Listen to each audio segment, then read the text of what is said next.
Welcome back to our channel, soap fans.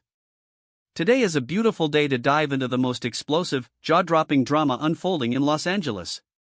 The stakes have never been higher, the betrayals have never been deeper, and the fallout is guaranteed to leave you absolutely speechless. Let us jump straight into the heart of the action. The ultimate betrayal has just been unleashed in the Cliff House, and the Forrester-Finnegan marriage is about to detonate into a million irreparable pieces. John Finnegan has finally crossed the one line Steffy Forrester-Finnegan swore he must never approach. The irreversible turning point arrives with a single, suffocating sentence that will echo through the halls of Forrester Creations and shatter the foundation of their family. Finn looks his wife dead in the eye, the shadow of Sheila looming over his every word, and drops a nuclear bomb. He tells Steffy that his birth mother came to see him, and when Steffy demands to know what the monster wanted, Finn does the unthinkable. He advocates for the devil. He tells his fiercely protective wife that he thinks it is time they consider letting Sheila into their lives. The air instantly evaporates from the room. Steffy is completely and utterly stunned, paralyzed by the sheer audacity and the horrifying reality of what her husband is suggesting. This is not just a disagreement, this is a catastrophic marital emergency. Finn just looked Steffy in the face and promised her that she never had to worry about him betraying her. He swore that his loyalty was to his wife and his children. Yet, the moment Sheila cornered him at the hospital, weeping and playing the ultimate victim, Finn's defenses crumbled like paper. He is actively choosing to bring a convicted, manipulative, dangerous psychopath back into the orbit of their innocent children, Hayes and Kelly. Steffy's reaction is going to be nothing short of volcanic. The sheer terror of Sheila having access to her family will instantly morph into a blinding, uncontrollable rage directed squarely at the man who was supposed to protect them. This is the exact nightmare Steffy has been dreading, and Finn is delivering it on a silver platter. Steffy will not just reject this suggestion, she will view it as an act of absolute treason. How can Finn be so blind? How can he allow his heartstrings to be violently tugged by a woman who has repeatedly proven she will destroy anyone in her path? Steffy is going to draw a line in the sand so deep it might just swallow their entire marriage. She will absolutely refuse to allow Sheila anywhere near her family, not now, not ever. But Finn's dangerous new stance proves that Sheila's manipulation is working flawlessly. Sheila knew exactly how to play her son, claiming she needed her family more than ever now that her marriage to Deacon Sharp is officially over. She is weaponizing her vulnerability, and Finn has taken the bait hook, line, and sinker. The wedge driven between Steffy and Finn is no longer a small crack, it is a gaping, treacherous chasm. Steffy will have to question everything about her husband's judgment. If Finn is willing to advocate for Sheila after everything she has done, what else is he capable of? Steffy's mind will race with terrifying possibilities. Will Finn start sneaking around to facilitate secret visits between Sheila and Hayes? Will he actively lie to Steffy to protect his birth mother? The paranoia will consume Steffy, and she will be forced to take drastic, defensive measures to protect her children from the man she loves. This is a high-stakes showdown that could very well end in divorce papers being drawn up faster than Sheila can fake another tear. The Forrester-Finnegan household is officially a war zone, and the casualties are going to be devastating. Meanwhile, a completely different kind of tragedy is unfolding across town, plunging a beloved couple into an abyss of heartbreak and despair. Daphne and Carter Walton have been riding a wave of hope, actively trying to start a family and build their future together. For months, they have been tracking cycles, taking tests, and holding their breath for that magical positive result. But month after month, the tests have come back negative, casting a dark, heavy cloud of anxiety over their marital bliss. Desperate for answers and praying for a simple solution, Daphne arranges an urgent appointment with Dr. Lee Finnegan. The sterile, clinical environment of the hospital room offers no comfort as Daphne and Carter sit hand in hand, their knuckles white with anticipation, waiting for Lee to deliver the verdict that will define the rest of their lives. When Dr. Lee Finnegan enters the room, the usually stoic and clinical physician carries a weight in her eyes that instantly sends a shockwave of panic through Daphne's veins. Lee does not offer a warm smile or a reassuring pat on the shoulder. Instead, she delivers a line that will shatter Daphne's world into 1,000 jagged pieces. Lee looks directly at the hopeful couple and says, "I have to give you some bad news." The sheer gravity of those words hangs in the air, suffocating the life out of Daphne's dreams. This is the terrifying climax of their infertility storyline, and the devastating reality is about to crash down upon them with the force of a tidal wave. Will Lee tell Daphne that she is completely unable to have children? The medical finality of such a diagnosis would be a catastrophic blow to a woman who has wanted nothing more than to be a mother. Daphne's emotional collapse will be immediate and visceral. The crushing weight of the news will tear through her, leaving her vulnerable, terrified, and utterly devastated.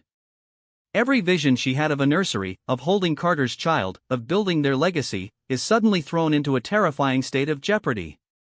Carter, the ever-supportive and fiercely protective husband, will be thrust into the ultimate test of his vows. He must become the anchor for his wife as she spirals into a dark abyss of grief and inadequacy. But Carter is also mourning the loss of the future he envisioned.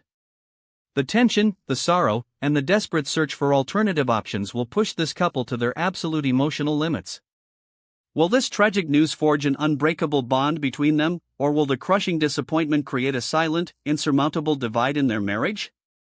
The ripple effects of this devastating medical crisis will extend far beyond the walls of the doctor's office. Daphne has already been dealing with immense stress at Forrester Creations, navigating the chaotic fallout of Ivy's manipulation and the explosive drama surrounding Elektra and Will. Now, stripped of her most deeply held personal dream, Daphne's ability to cope with the relentless corporate warfare will be severely compromised. Carter, who is poised to become the most important legal weapon in the Forrester-Logan fashion war, will be distracted by his wife's profound suffering. The timing of this tragedy could not be worse, as the couple is thrust into a desperate battle for their own happiness while the world around them descends into absolute madness. Speaking of absolute madness, the situation at the beach house is rapidly devolving into a feral, chaotic nightmare. Will Spencer is completely losing his grip on reality. Following his explosive breakup with Elektra Forrester, a split orchestrated by business secrets and Aunt Ivy's toxic manipulation, Will has been spiraling out of control. He is literally howling at the moon like a wounded beast, consumed by a volatile cocktail of heartbreak, rage, and reckless desperation. He has admitted to his mother, Katie, that he cannot control his actions, sparking terrifying fears of a severe mental or medical crisis. Adding fuel to this raging inferno is the physical assault he suffered at the hands of Ridge Forrester, and the lingering, dangerous threat of RJ Forrester pressing criminal charges for Will's previous sucker punch. Will is a ticking time bomb, and he has just sought guidance from the most dangerous man in Los Angeles, his father, Bill Spencer. Into this volatile, dangerous powder keg walks Melissa Dillon. Dillon is no longer the innocent, homeless waif who gratefully accepted a spot above Will's garage. She has tasted the intoxicating drama of the Forrester-Spencer universe, and she is ready to make a massive, calculated power play. Dillon is fully aware that Will and Elektra have officially split. She knows that RJ has swooped in to claim Elektra, leaving Will completely isolated, vulnerable, and desperate for connection. Dillon sees a golden opportunity, and she is not going to let it slip through her fingers.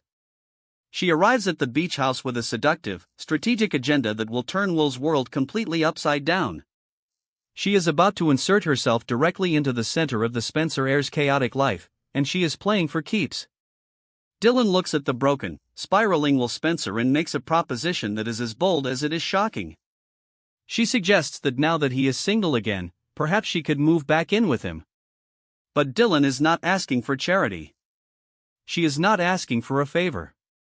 She locks eyes with Will and delivers a line dripping with undeniable sexual tension and fierce ambition. For the record, if I did come back, I wouldn't be living above the garage. This is a direct, unapologetic demand for his bed, his life, and his loyalty. Dillon is staking her claim on the Spencer heir, challenging him to cross the line and drown his sorrows in a passionate, explosive new romance. She is offering him an escape from the torment of Elektra and the pressure of the corporate war, but she is demanding a front-row seat to his empire in return. How will the feral, out-of-control Will Spencer respond to this brazen proposition? Will is currently swimming in dark waters, fueled by Bill Spencer's unethical, ruthless advice. He is angry, he is hurt, and he is looking for a way to strike back at the universe that just stripped him of the woman he loves. Dillon's offer is a dangerous temptation.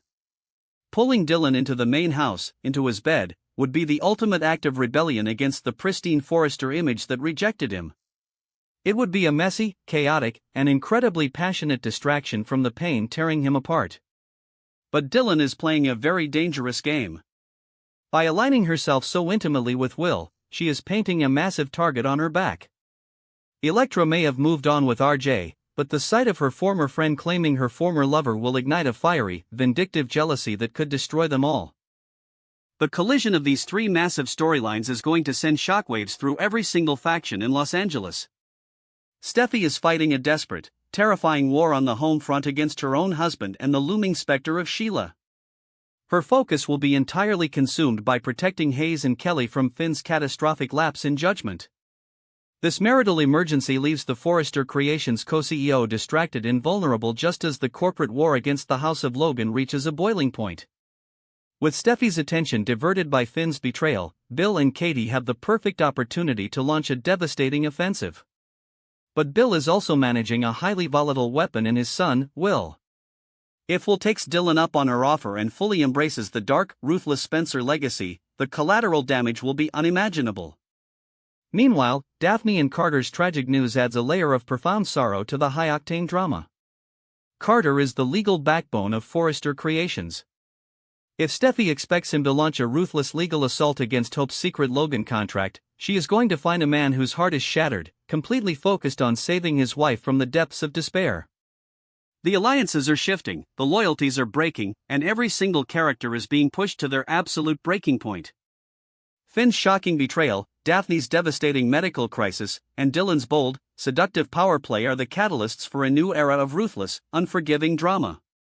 The battle lines are drawn, the secrets are exposed, and the fallout is going to be spectacularly destructive. Will Steffi file for divorce the moment Finn tries to bring Sheila through the front door? Can Carter and Daphne's marriage survive the crushing weight of an infertility diagnosis? And will Spencer pull Dylan into his bed and unleash a dark, unstoppable Spencer reign of terror? Sound off in the comments below, share your wildest predictions, and smash that subscribe button so you never miss a second of the action.